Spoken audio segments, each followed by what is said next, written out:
1 തിമോഥെയോസ് അധ്യായം 4. എന്നാൽ ഭാവി കാലത്ത് കപടാത്മാക്കളെയും ഭൂതങ്ങളുടെ ഉപദേശങ്ങളെയും ശ്രദ്ധിച്ച് ചിലർ വിശ്വാസം ത്യജിക്കും എന്ന് ആത്മാവ് വ്യക്തമായി പറയുന്നു. അത്തരം ഉപദേശങ്ങൾ പ്രചരിക്കുന്നത് ഭോഷ്ക് പറയുന്നവരുടെ കാപട്യ നിമിത്തമാണ്. അവരുടെ മനസ്സാക്ഷി ചുട്ടുപഴുത്ത ഇരുമ്പിനാൽ കത്തിക്കരിഞ്ഞതുപോലെ ആയിരിക്കുന്നു. അവർ വിവാഹം വിലക്കുകയും സത്യത്തിന്റെ പരിജ്ഞാനം ലഭിച്ചിട്ടുള്ള വിശ്വാസികൾ സ്തോത്രത്തോടെ അനുഭവിക്കുവാൻ ദൈവം സൃഷ്ടിച്ച ഭോജ്യങ്ങൾ വർജിക്കുവാൻ അവരോട് കൽപ്പിക്കുകയും ചെയ്യും. ദൈവം സൃഷ്ടിച്ചവയെല്ലാം നല്ലത് തന്നെ. സ്തോത്രത്തോടെ അനുഭവിക്കുന്നുവെങ്കിൽ ഒന്നും വർജിക്കേണ്ടതല്ല.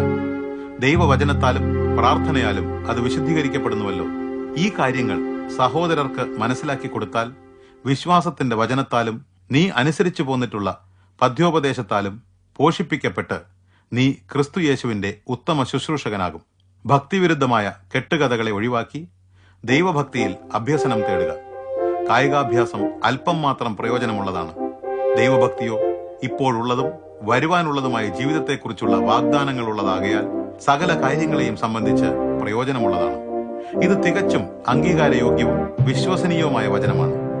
സകല മനുഷ്യരുടെയും പ്രത്യേകിച്ച് വിശ്വാസികളുടെയും രക്ഷിതാവായ ജീവനുള്ള ദൈവത്തിൽ ഞങ്ങൾ പ്രത്യാശ വച്ചിരിക്കുന്നു. ഇതിനായിട്ടത്രേ ഞങ്ങൾ അധ്വാനിക്കുന്നതും പോരാടുന്നതും.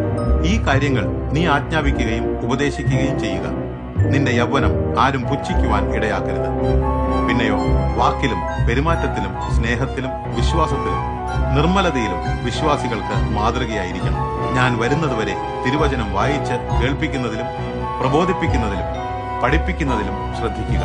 മൂപ്പന്മാർ ചേർന്ന് നിന്റെ മേൽ കൈവച്ചപ്പോൾ പ്രവചനത്താൽ നിനക്ക് ലഭിച്ച കൃപാവരം അവഗണിക്കരുത്. ഇവയെല്ലാം ശ്രദ്ധിക്കുക.